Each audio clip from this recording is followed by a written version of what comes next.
Kulang kapatid. Again, maraming salamat. Thank you so much and welcome to Scam Night 3, mga Yes, yan. So simulan natin to.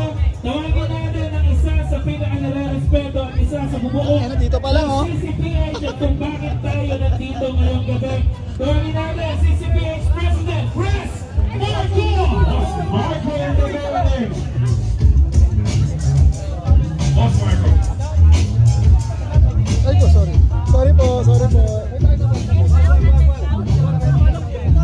Boss Bandasay, meron para silang 4 choice award. Ayan, so eto sila rider number 318, rider number